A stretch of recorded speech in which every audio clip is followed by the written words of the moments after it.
All right, folks, let's get into some college football. So, the big news out of college football over the weekend is that the James Franklin era in Happy Valley has come to an end. James Franklin has been fired as the head coach of Penn State following a 3-game losing streak after starting the year 3-0. And honestly, folks, this was a move that I kind of saw coming because there had been smoke after the Northwestern loss on Saturday that he might not have made it after that. And then we got the news on Sunday afternoon that he is, in fact, gone. And listen, folks, theoretically, this was supposed to be a Penn State team that was supposed to compete for a national championship this year with the talent that they had on both sides of the ball. But we all knew the bugaboo and the narrative that surrounded this program that James Franklin just couldn't win the big game. James Franklin just couldn't get that signature win. They lost a heartbreaker a couple of weeks ago to Oregon in their own house in the whiteout game.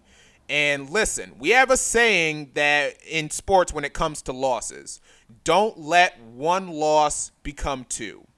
Well, folks, one loss quickly became three because they went out the next week and lost to what was a horrible UCLA team who had just fired their coach and their coordinators, and Penn State was a 25.5-point favorite in the game.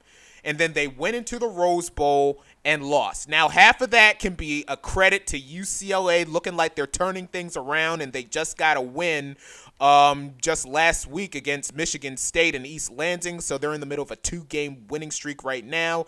But then losing to Northwestern as a 20.5-point favorite in your own house, and James Franklin and this team getting booed off the field by their own fans, yeah, that was pretty much unforgivable. And on a side note, you have to feel sick for the quarterback Drew Aller suffering a season-ending injury in that Northwestern game. I mean, the kid was supposed to be one of the top quarterback prospects in the NFL draft, and unfortunately, this was his last year of eligibility, and he can't medically redshirt this year because he played too many games. So you definitely have to feel bad for him.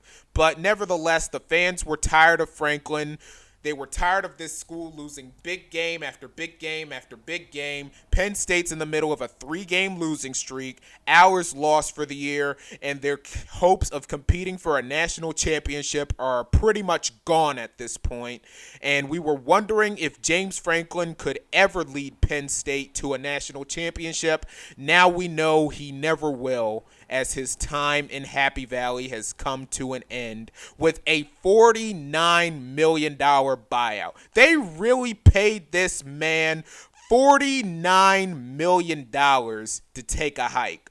The second largest buyout on record, behind when Texas A&M paid Jimbo Fisher $76.8 million to get gone. But nevertheless, James Franklin out in Penn State. And another college football thing that I want to get into, there's something going on in the air with the state of Indiana.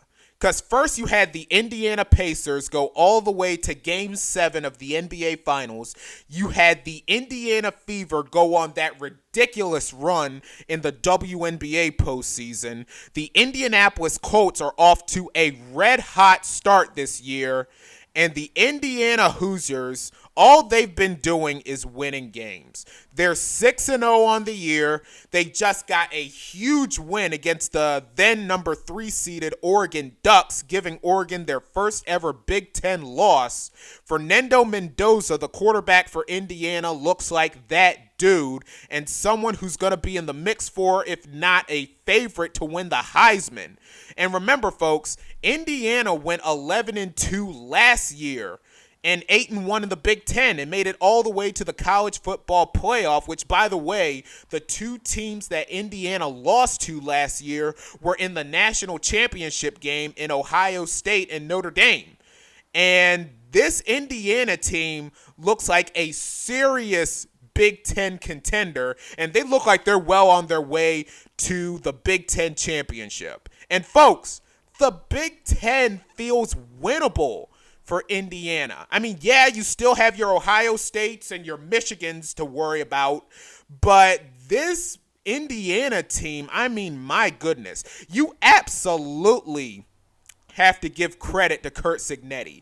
He came into Indiana last year from James Madison right here in Virginia, and all they've been doing is just winning. I mean, Cignetti said in one of his first press conferences to Google him because he wins. And so far, that has just been the case. He has definitely been proving his salt. And I mean, you can make a very strong argument that Curt Cignetti is the best coach in college football right now. He has turned an Indiana program that was a disaster in football into a potential powerhouse. And listen, he has been absolutely phenomenal for this Indiana program. Forever, we've known Indiana as a basketball school. Remember Bob Knight winning all those championships and throwing chairs across the court like he was crazy? Well, Curt Cignetti has turned Indiana into a football school now, and you gotta love this for Hoosierville, man. This team feels special. This team feels really, really special here. Like, comment, subscribe, click that notification bell to be notified of when I post again, and also follow me on Twitter and on Bluesky at CW Talk Sports. That's CWTALKS Sports, and I will see y'all the next time. Peace.